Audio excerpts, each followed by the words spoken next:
여러분 안녕하세요. 오늘 우리는 현대 사회의 동맥이라고 할 수 있는 전력망의 핵심, 지능형 변전 설비 아키텍처에 대해 함께 알아보겠습니다.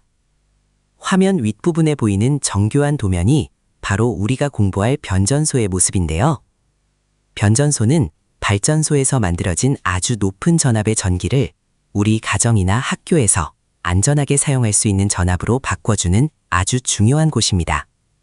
오늘 수업은 초보 기술자의 눈높이에서 스마트 그리드의 허브 역할을 하는 이 시스템을 시각적으로 이해하기 쉽게 구성했습니다.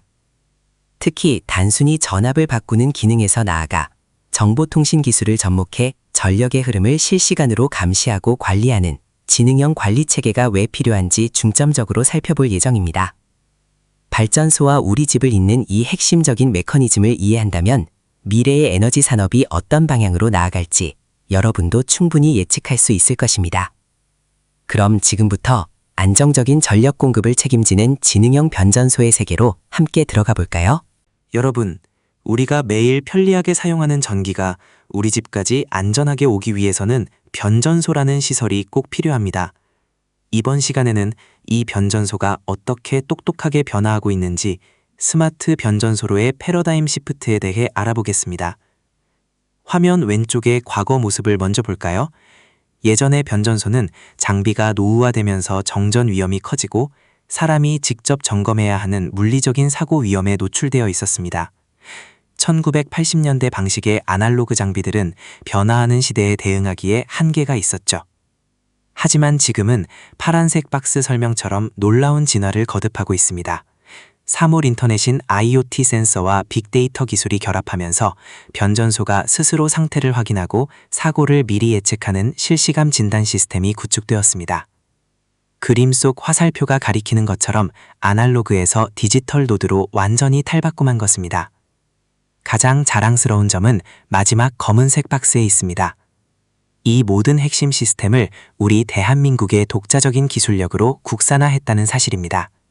외국의 기술에 의존하지 않고 기술의 독립을 이루어낸 것이죠.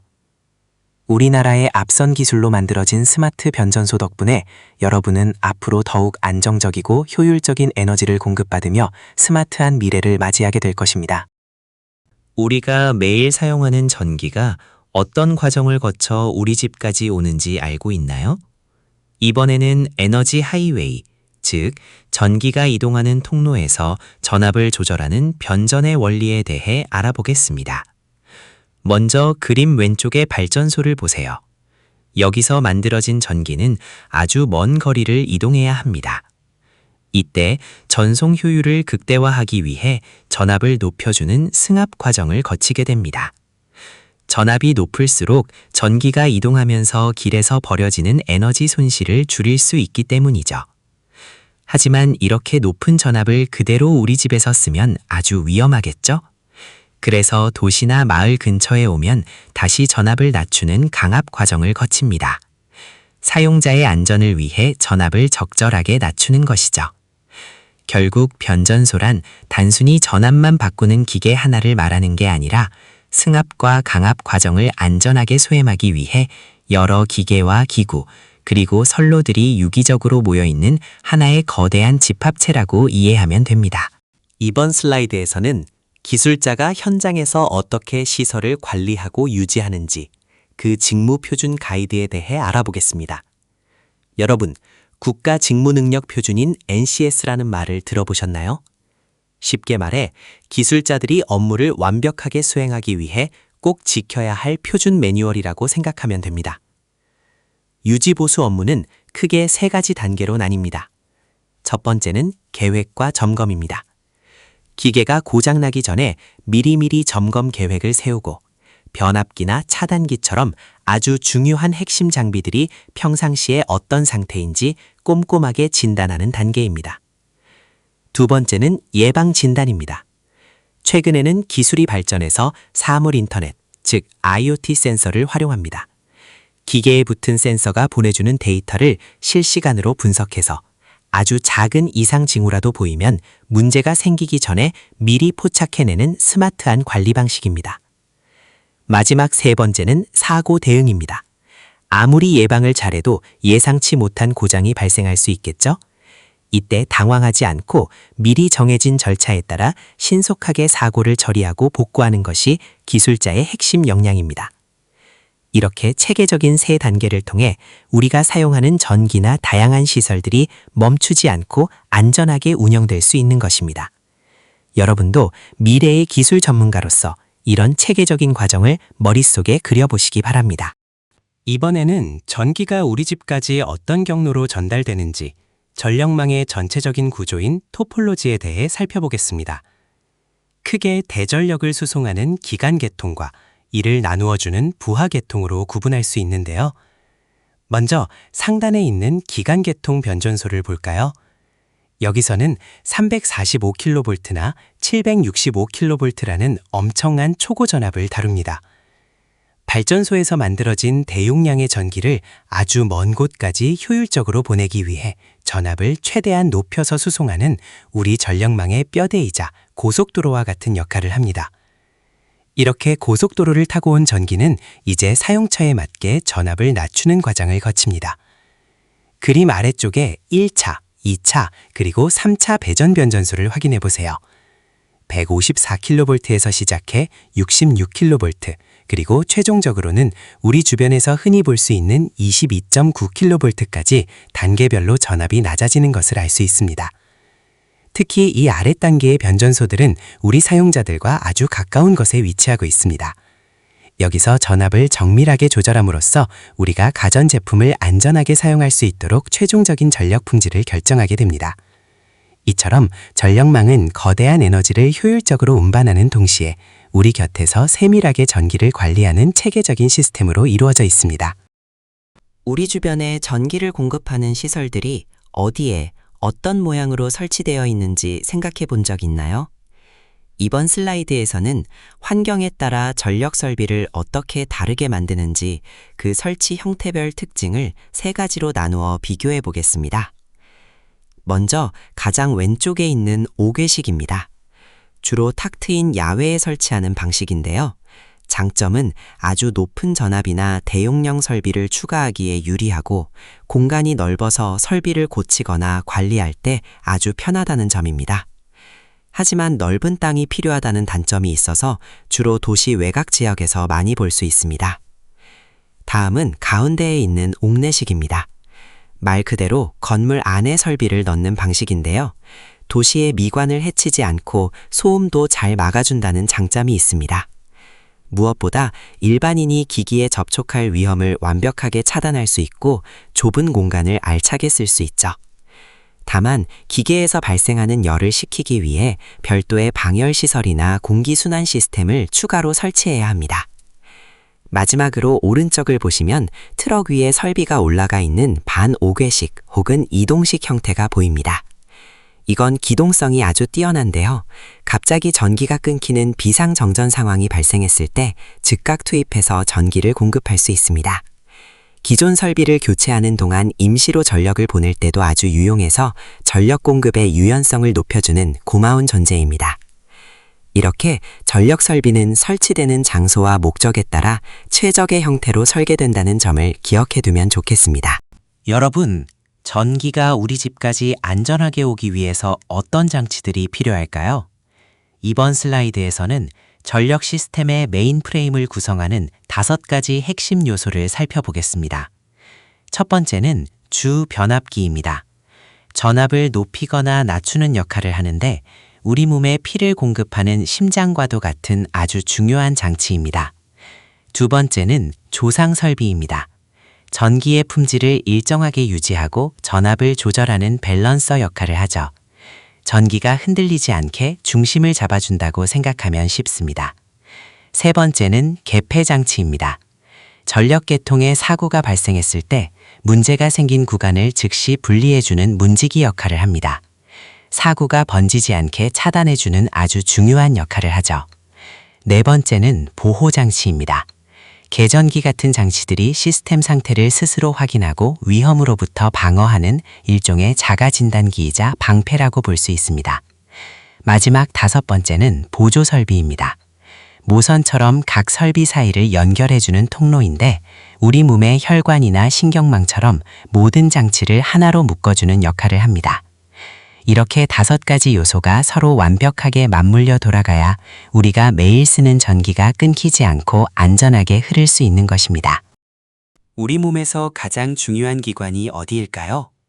맞습니다. 바로 심장입니다. 전기를 공급하는 시스템에서도 이 심장과 같은 역할을 하는 장치가 있는데 바로 이번 슬라이드에서 설명할 주변압기입니다. 주변압기는 변전소 안에서 가장 핵심적인 기기로 우리가 사용하는 전압을 상황에 맞게 높이거나 낮춰주는 아주 중요한 일을 담당하고 있습니다. 오른쪽에 있는 그림을 함께 볼까요? 변압기 내부가 어떻게 생겼는지 아주 자세히 나와 있죠? 변압기는 크게 3부분으로 나뉩니다. 먼저 자기장이 흐르는 길이 되는 철심, 전기가 흐르는 통로인 관선, 그리고 이 뜨겁고 위험한 내부 부품들을 안전하게 감싸고 보호하는 절연물 본체로 구성되어 있습니다. 최근에는 변압기를 설치하는 면적을 최대한 줄이고 전기가 끊기지 않도록 신뢰성을 높이기 위해 삼상 변압기를 주로 사용합니다. 이렇게 변압기들을 조합해서 전체적인 전력 출력 기준을 잡는 단위를 우리는 뱅크라고 부릅니다. 결국 주 변압기는 우리 생활에 필요한 전기를 안전하고 효율적으로 전달하기 위해 24시간 내내 쉬지 않고 뛰고 있는 전력 시스템의 심장이라고 할 수 있습니다. 이번에는 거대한 주 변압기가 문제없이 작동할 수 있도록 도와주는 4가지 핵심 부속 장치들에 대해 알아보겠습니다. 먼저 그림의 왼쪽 상단을 보시면 뿔처럼 솟아있는 부싱이 있습니다. 부싱은 변압기 내부의 전기를 외부로 안전하게 연결해주는 일종의 통로입니다. 전기가 엉뚱한 곳으로 새지 않도록 꽉 막아주는 절연 기능이 가장 중요합니다. 그 아래에 있는 방열기는 변압기의 온도를 조절하는 장치입니다. 변압기가 작동하면서 열이 많이 발생하면 내부의 절연유라는 기름도 뜨거워지는데요. 이 방열기가 마치 자동차의 라디에이터처럼 뜨거운 기름을 식혀주는 쿨링 시스템 역할을 합니다. 오른쪽 상단의 원통 모양 장치는 콘서베이터입니다.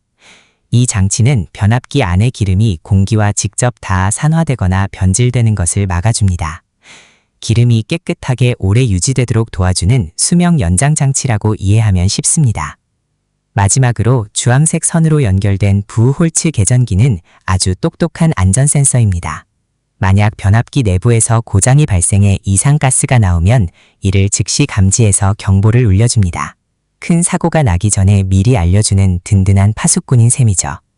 이렇게 부싱, 방열기, 콘서베이터, 그리고 부홀츠 개전기까지 이 4가지 장치들이 조화를 이루어 우리가 매일 쓰는 전기가 안전하게 우리 집까지 올 수 있는 것입니다. 여러분, 전기도 균형이 아주 중요하다는 사실을 알고 계셨나요? 이번 시간에는 전력망의 균형을 잡아주는 조상 설비의 목적과 역할에 대해 알아보겠습니다. 화면 중앙에 있는 저울을 보시면 무효 전력 조정이라는 말이 있죠? 우리가 쓰는 전기에는 실제로 일을 하는 유효 전력도 있지만 전기를 안정적으로 보내기 위해 조절해야 하는 무효 전력이라는 것이 있습니다. 조상 설비는 바로 이 무효 전력을 조절하는 역할을 합니다. 저울의 왼쪽을 보면 수송 효율을 높인다고 되어 있는데요. 이것은 역류를 개선해서 전기가 이동할 때 버려지는 에너지를 줄이고 더 효율적으로 전달하는 것을 의미합니다. 그리고 오른쪽에 전압 안정을 볼까요? 우리가 집에서 쓰는 가전제품들이 안전하게 작동하려면 전압이 일정하게 유지되어야 합니다. 조상 설비는 바로 이 적정 전압을 유지해주는 기능을 하죠. 정리하자면 조상 설비는 전력 품질을 지키는 수호자라고 할 수 있습니다. 무효 전력을 정밀하게 조정해서 전기를 낭비 없이 멀리 보내고 전압이 떨어지지 않게 막아주는 전력망의 아주 중요한 밸런서 역할을 담당하고 있습니다. 이번에는 전력망의 효율과 안정성을 책임지는 2가지 핵심 장치인 전력용 콘덴서와 불로 리액터에 대해 알아보겠습니다. 먼저 왼쪽의 파란색 영역인 전력용 콘덴서 SC입니다. 이 장치는 진상전류를 공급하여 역류를 개선하는 역할을 합니다. 전압이 떨어지는 것을 방지하고 대용량 시스템의 효율을 확보하는 것이 주요 목적입니다. 소음이 없는 정지형 기기로서 병렬로 연열해 사용하며 필요에 따라 용량을 자유롭게 조합할 수 있다는 특징이 있습니다. 반대로 오른쪽 주황색 영역의 블로 리액터 SR은 지상 전류를 공급하여 전압을 낮추는 역할을 합니다. 밤늦은 시간처럼 전력 사용량이 적을 때 전압이 비정상적으로 높아지는 페란티 현상을 억제하기 위해 사용되는데요. 이를 통해 전압을 안정적으로 유지하게 됩니다. 이처럼 성격이 서로 다른 두 장치를 적절히 배치함으로써 우리 전력계통은 항상 일정한 전압과 높은 효율을 유지할 수 있는 것입니다. 우리가 사용하는 전기가 일정하게 유지되려면 전압을 조절해주는 장치가 꼭 필요합니다. 화면 왼쪽을 보시면 과거에 주로 사용하던 동기조상기가 있습니다. 이 장치는 일종의 거대한 모터라고 생각하면 되는데요. 전류의 방향을 조절하는 능력은 좋았지만 보시는 것처럼 덩치가 너무 크고 계속 돌아가야 해서 전력 손실이 막대하다는 단점이 있었습니다. 하지만 기술이 발전하면서 정지형 고속 스위칭 기술이 도입되었고 이제는 오른쪽에 SVC라는 장치로 세대 교체가 되었습니다. SVC는 움직이는 부품 대신 반도체 소자를 활용합니다. 반도체가 아주 짧은 시간 안에 전기를 끊고 이어주면서 전압의 변화를 초고속으로 잡아내는 방식이죠. 결과적으로 기계적인 손실은 줄이면서도 훨씬 정교하고 빠르게 전기를 안정시킬 수 있게 된 것입니다. 우리 생활을 지탱하는 전기 제어 기술이 얼마나 똑똑하게 진화했는지 확인할 수 있는 부분입니다. 우리가 매일 사용하는 전기가 흐르는 길인 전력망에도 아주 중요한 문지기가 있다는 사실을 알고 있나요? 이번 슬라이드에서는 전력망의 든든한 파수꾼인 개폐장치, 영어로는 스위치 기어라고 불리는 장치의 구조와 역할에 대해 알아보겠습니다. 화면 중앙에 보이는 장치가 바로 개폐장치입니다. 이 장치는 크게 두 가지 아주 중요한 미션을 수행하고 있어요. 첫 번째 미션은 고장난 구간을 아주 빠르게 분리하는 것입니다. 전기를 사용하다 보면 갑자기 전류가 새거나 합선이 되는 사고가 발생할 수 있는데요. 이때 개폐장치가 문제가 생긴 구간을 물리적으로 완벽하게 차단합니다. 덕분에 작은 사고가 전체 전력 시스템으로 번져서 도시 전체가 정전되는 것 같은 큰 피해를 막아주는 것이죠. 두 번째 미션은 기기를 점검할 때 작업자의 안전을 확보하는 것입니다. 기술자분들이 전선을 수리하거나 장비를 점검할 때 전기가 계속 흐르면 정말 위험하겠죠? 개폐장치는 선로를 확실하게 끊어주는 관제탑 역할을 해서 작업자가 안심하고 안전하게 일할 수 있는 환경을 만들어줍니다. 결국 개폐장치는 우리 전력망이 사고 없이 잘 돌아가게 관리하고 현장에서 일하는 사람들의 생명까지 지켜주는 전력망의 핵심 아키텍처라고 할 수 있습니다. 하나하나의 선로를 꼼꼼하게 관리하는 이 문지기 덕분에 우리가 오늘도 안심하고 전기를 쓸 수 있는 것입니다. 여러분, 우리 집이나 학교에서 갑자기 전기가 나가는 경험을 해본 적이 있나요? 그건 바로 이 차단기가 여러분을 지키기 위해 열일하고 있다는 증거입니다. 이번 슬라이드에서는 전기 시스템의 가장 중요한 1차 방어선인 차단기, 즉 서킷 브레이커가 어떻게 작동하는지 그 원리를 함께 살펴볼게요. 먼저 왼쪽의 첫 번째 그림을 보세요. 전기가 아주 평화롭게 흐르고 있는 정상적인 상태입니다. 전선이 잘 연결되어 있어서 전기가 막힘없이 흐르고 있죠. 그런데 두 번째 그림처럼 갑자기 회로에 문제가 생기면 어떻게 될까요? 번개를 맞거나 전선이 쇼트가 나면 전기가 갑자기 비정상적으로 많이 흐르는 과전류가 발생합니다. 이때 차단기는 연결된 보호 계전기와 함께 이 이상 신호를 아주 빠르고 예민하게 감지해냅니다. 마지막 세 번째 그림이 바로 핵심입니다. 위험을 감지한 차단기는 연결 부위를 물리적으로 톡 하고 떨어뜨립니다. 이걸 트립 동작이라고 하는데요. 이때 강한 전류 때문에 발생하는 불꽃인 아크까지 안전하게 꺼주면서 더 큰 대형 사고로 번지는 것을 막아줍니다. 정리하자면 차단기는 치명적인 과전류가 발생했을 때 가장 먼저 스스로 전기를 끊어버리는 우리 생활의 아주 중추적인 방어 설비라고 할 수 있습니다. 여러분의 안전을 지키는 보이지 않는 가드인 셈이죠. 자, 이번에는 전력 시스템에서 안전을 책임지는 아주 중요한 장치인 단로기에 대해 알아보겠습니다. 영어로는 디스커넥팅 스위치, 줄여서 DS라고 부르는데요. 이 장치의 핵심 역할은 바로 가시적 절연을 확보하는 것입니다. 가시적 절연이라는 말이 조금 어렵게 느껴질 수 있는데 쉽게 말해 전기가 흐르는 길이 물리적으로 확실하게 떨어져 있는 것을 우리 눈으로 직접 확인할 수 있게 해준다는 뜻입니다. 단로기를 조작할 때는 화면 왼쪽의 화살표처럼 반드시 지켜야 할 두 가지 단계가 있습니다. 먼저 1단계로 차단기를 이용해 부하를 차단해야 합니다. 즉, 전류가 흐르지 않는 상태인지를 먼저 확인하는 것이죠. 그 다음 2단계에서 단로기를 개방합니다. 단로기는 스스로 흐르는 전류를 끊어버리는 능력이 없기 때문에 반드시 전류가 없는 무부하 상태에서만 열어야 합니다. 오른쪽 그림을 보시면 두 접촉면 사이가 멀리 떨어져 있는 게 보이시죠? 이렇게 눈으로 직접 전로가 끊긴 것을 확인하는 절차가 왜 중요할까요? 아무리 복잡하고 지능화된 시스템이라도 현장에서 작업하는 기술자의 생명을 지키는 최후의 보루는 결국 이 눈에 보이는 물리적 안전장치이기 때문입니다. 스마트 그리드 같은 첨단 기술의 혁신도 결국은 이런 기본과 안전이라는 단단한 토대 위에서 완성된다는 점을 꼭 기억해 주세요.